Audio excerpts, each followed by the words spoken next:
Welcome to the channel Learning from Scratch. This is our third lecture of the chapter 4.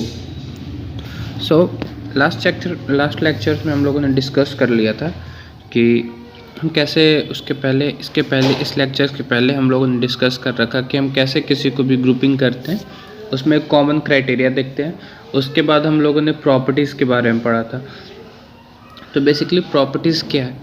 तो जो properties है मतलब कि उसमें क्या क्या चीज़ें हैं जो कॉमन करता है एक टाइप के मटेरियल को। जैसे इसके पहले हम लोगों ने पढ़ा था कोई चीज़ शाइनी है उसको हम लोग अलग लिखना है एक कॉलम में, और जो नॉन शाइनी है उसे अलग करना है। तो जो शाइनी या नॉन शाइनी हो गया वो क्या है? वो एक इसका प्रॉपर्टी है, उस चीज़ को ये शो करता है। तो वैसे ही जो नेक्स्ट प्रॉपर्टी हमें पढ़ना है वो है हार्डनेस। तो इसमें हम हार्डनेस के बारे में पढ़ेंगे। तो बेसिकली हार्डनेस होता क्या है?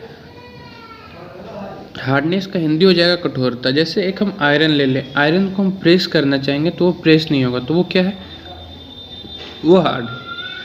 वुडन मटेरियल को हम प्रेस करना चाहेंगे तो वो प्रेस नहीं होगा। बट उसी की जगह अगर हम कॉटन या कोई मैट्रेस ले लें तो उसको प्रेस करना चाहेंगे तो वो प्रेस हो जाएगा, तो वो हार्ड नहीं है, वो क्या है? वो सॉफ्ट है। ठीक है। और एग्जांपल में हम लोग क्या ले सकते हैं? स्पंज को ले सकते हैं, जिसको हम लोग जितना प्रेस करेंगे वो उतना नीचे जाएगा। ठीक है। तो चलिए इसको देखते हैं। When you press different material with your hand, some of them may be hard to compress while other can be easily compressed. Take a metal key and try to scratch with it. The surface of a piece of wood, aluminium, a piece of a stone, a nail, candle, chalk, any other material or object. इसमें उसी चीज़ को बोला है कि हम अलग अलग different materials को लेते हैं और उसको प्रेस करने का ट्राई करते हैं। तो आप नोटिस करोगे कि बहुत सारी चीज़ें हैं जो प्रेस नहीं होंगी और कुछ चीज़ें हैं जो कि प्रेस भी होंगी। तो उसमें जो ये एग्जांपल बोला है मेटल की, वुड्स मतलब वुड के एक सरफेस को, aluminium, piece of a stone, nail, candle, chalk, any other material और ऑब्जेक्ट। तो आप इन सब चीज़ों में बेसिकली सारे के सारे हैं जिनको आप प्रेस करना चाहेंगे तो वो प्रेस नहीं होंगे। बट देखिएगा अगर जो स्टोन हो गया उसको कितना भी प्रेस करना चाहेंगे हाथ से तो वो प्रेस नहीं होगा। But in case of candle अगर हम बहुत ज़्यादा फोर्स लगाते हैं तो वो प्रेस हो जाएगा। ठीक है। You can easily scratch some material while some cannot be scratched so easily. Material which can be compressed or scratched easily are called soft. तो जिसको हम लोग easily compress या scratch कर सकते हैं उसको क्या बोलते हैं? Soft materials. तो सॉफ्ट मटेरियल्स में जैसे जो रॉ कॉटन होता है उसको अगर हम प्रेस करना चाहेंगे तो आराम से कंप्रेस हो जाएगा, तो वो क्या हो गया? सॉफ्ट मटेरियल हो गया। ठीक है। वैसे ही अगर हम किसी मैट्रेस को प्रेस करना चाहेंगे तो वो इजीली कंप्रेस होगा, तो उसको क्या बोलेंगे हम लोग? Soft material. और अदर मटेरियल्स जिसको कंप्रेस करना डिफिकल्ट होगा उसको क्या बोलेंगे? Hard material. देखिए यहाँ पर एग्जांपल में क्या दिया? कॉटन और स्पंज का एग्जांपल दिया, और आयरन का क्या दिया कि आयरन हार्ड होता है। आयरन का कोई भी मटेरियल को आप कंप्रेस करके देखिएगा वो इजीली कंप्रेस होता नहीं है। In appearance, matter can be have different properties like luster, hardness, rough or smooth. Can you think of any other properties that describe the appearance of a material? तो इसमें बोल रहा है कि इसमें बहुत सारे प्रॉपर्टीज हो सकते हैं मटेरियल्स के, जैसे लस्टर है, फिर स्मूथ है उसका सरफेस या रफ है, और बोल रहा है अपने से सोचिए कि और क्या भी प्रॉपर्टीज हो सकती हैं। स्मूथ हो गया, रफ हो गया, डक्टाइल है कि नहीं है, ये भी एक प्रॉपर्टी है, उसको हम लोग देख सकते हैं। आगे सॉल्युबल और इनसॉल्युबल। तो सॉल्युबिलिटी मतलब कोई चीज़ें होते हैं जो मतलब घुल जाते हैं, एकदम पता भी नहीं चलता और वो घुल जाते हैं। ठीक है। जैसे आप ले लीजिए, हर किसी ने अपने घर में चीनी या नमक को पानी में डालकर थोड़ा सा जब हम उसे पानी में डालकर थोड़ी देर के लिए छोड़ दें तो देखिएगा वो सॉफ्ट होके, और जब उसे हम थोड़ी देर के लिए घुमा देंगे चम्मच के यूज़ करके तो वो देखिएगा वो पूरा सॉल्युबल हो जाता है, वो पता भी नहीं चलता, वो पानी में घुल जाता है अच्छे से। तो इसको क्या बोलेंगे? सॉल्युबल। और इनसॉल्युबल क्या होगा? आप आयरन के पीसेस को ले लीजिए, चाहे आयरन नेल को ले लीजिए, उसको पानी में डालिए और आप चम्मच से कितना भी रिंस करते रहिए, क्या वो कभी घुलेगा? नहीं घुलेगा। तो इसको क्या बोलेंगे? इनसॉल्युबल। सॉल्युबल क्या होता है और इनसॉल्युबल क्या होता है? सॉल्युबल जिसको हम किसी भी लिक्विड वाले में फेज में जो होता है, जैसे ऐसे तो सॉल्वेंट हम लोग बोलते हैं, आगे क्लास में आप पढ़िएगा सॉलिड सॉल्वेंट। ठीक है। तो किसी भी एक जो मतलब चीज़ को जब हम लोग वाटर या कोई अदर लिक्विड में डाल के उसको रिंस करते हैं, और अगर वो घुल गया तो मतलब उसमें अगर वो मिक्स हो गया अच्छी तरह से, जिसके बाद वो अपने हमारे आँख से दिखे ना, तो वो क्या हो गया, सॉल्युबल हो गया। और इनसॉल्युबल का मतलब क्या हो गया कि वो हमारे फिर उसकी घुलने के बाद भी आँख से दिखेगा।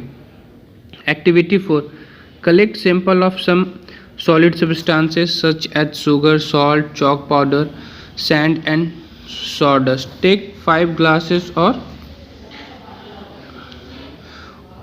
beaker, fill each one of them about 2/3 with water. Add a small amount of sugar to first glass, salt to the second. Similarly, add a small amount of other substances into the other glasses. Stir the content of each of them with a spoon. Wait for few minutes, observe what happen to the substances. तो basically ये क्या बोला है, 5, आप यहाँ पर तो 5 बोला पर फिगर में दिखाया गया 2 ही, ठीक है।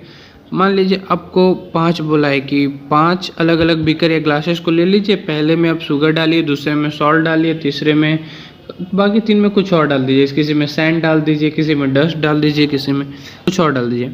उसके बाद उसको रिवॉल्व कीजिए, स्टीयर कीजिए with the help of spoon, ठीक है। और उसके बाद क्या बोला है कि 2 कॉलम बनाना है, एक में सब्सटेंस लिखना है, जैसे जो 5 हमारे बीकर थे या 5 जो हमारे बोतल्स थे उसमें हम लोगों ने जो 5 चीज़ों को डाला वो, और वो वाटर में डिसअपेयर होते हैं कि नहीं। तो सॉल्ट क्या है, सॉल्ट को जब हम लोग स्टीयर करेंगे या अरेंज करेंगे तो वो क्या है, वो हो जाएगा disappear.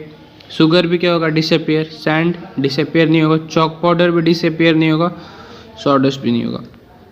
You will notice that some substances have completely disappeared or dissolved in water. तो वही जो चीज़ हमारे आंखों से नहीं दिखता वो completely disabled है, और वही क्या डिजॉल्व हो जाता है वो वाटर में। We say that these substances are soluble in water. Other substances do not mix with water and does not appear even after we stir for a long time. तो इन जो सब्सटेंसेस हम मतलब disappear हो जाते हैं, जो उसमें पूरी तरह से सॉल्युबल हो जाते हैं, ये जो हमारे आंखों से नहीं दिखते हैं स्टीयर करने के बाद, तो उसे क्या बोलते हैं, सॉल्युबल। और फिर वैसे आते हैं जिन्हें कितना देर भी स्टीयर करते रहे वो दिखते ही रहते हैं, तो उन्हें क्या बोलते हैं, इनसॉल्युबल। तो water plays an important role in the functioning of our body because it can dissolve large number of substances. Do liquid also dissolve in water? तो यहाँ पर है कि water plays an important role in functioning of our body, तो क्योंकि इसका एक property है ना, तो जो वाटर का है ना, वाटर में एक स्पेशल प्रॉपर्टीज़ होती है कि वो बहुत सारे चीज़ को अपने अंदर मतलब डिज़ोल्व कर लेता है, ठीक है।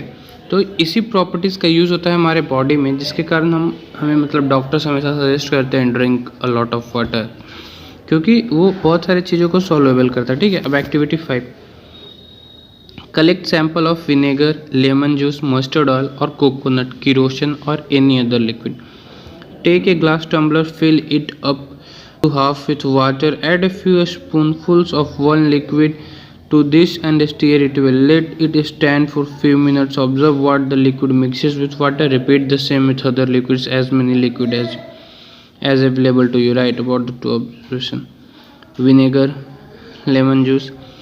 तो इसमें अब क्या बोला, ये जो हमारा क्वेश्चन था कि क्या लिक्विड भी लिक्विड में डिजॉल्व होता है, तो उसका आंसर है यस, होता है। बहुत सारे लिक्विड है जो लिक्विड में डिजॉल्व हो जाते हैं, बट उसका जो क्वांटिटी होता है वो हमें स्मॉल क्वांटिटी में लेना पड़ता है। फॉर एग्जांपल जैसे जो हम लोग लेमन जूस बनाते हैं तो उसमें वाटर होता है, उसमें लेमन को हम लोग निचोड़ते हैं, ठीक है। तो जो लेमन का जो रस होता है वो उसमें जाता है, फिर उसे जब हम स्टीयर करते हैं तो वो थोड़ा दिखाई देता है, हमें तो केवल पानी दिखाई देता है, तो वो क्या हो गया, वो मिक्सेस वेल हो जाता है। सेम चीज़ विनेगर में भी है।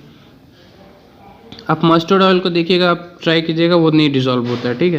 तो इसमें सॉल्युबल हो गया विनेगर, लेमन जूस, और बाकी जो है वो सब अनसॉल्युबल है, ठीक है, इनसॉल्युबल है। We notice that some liquid get completely mixed with water, some other do not mix with water and form a separate layer when kept aside for some time. वो जो suggest that also check it for the liquid that use. तो basically ये और भी मतलब number of liquids को इंक्रीज करने के लिए बोल रहा है, ठीक है। आप जितने भी आसपास आपको चीज़ मिले उससे आप लोग खुद में घर पे भी ये काम कर सकते हैं। Some gases are soluble in water where other are not, while we usually have a small quantity of some gases dissolved in it. For example तो बेसिकली देखिए ये चीज़ बहुत इंपॉर्टेंट है, जो oxygen gas dissolve in water है ना, ये बहुत हाई लेवल तक 11-12 तक काम आता है, ठीक है। तो जैसे जो जितने भी एक्वेटिक एनिमल है जो पानी में रहते हैं, तो वो सब पानी के लेयर पे नहीं रहते हैं। बहुत सारे ऐसे जो पानी के एकदम अंदर ही होते हैं, तो उन्हें ऑक्सीजन कहाँ से मिलता है? क्योंकि ऑक्सीजन हर किसी को चाहिए जिंदा रहने के लिए ना, तो उन्हें जो ऑक्सीजन मिलता है वो पानी में ही डिजॉल्व होता है। तो ये बेसिकली हमें प्रूव करता है कि जो गैस है वो भी लिक्विड में डिजॉल्वेबल होता है, ठीक है, पर इसका क्वांटिटी बहुत कम होता है। गैस में जल्दी डिफ्यूज़ करेगा या डिजॉल्व होगा as compare to gas in liquid. So okay, thanks for watching our video. Please do like, share and subscribe to our channel.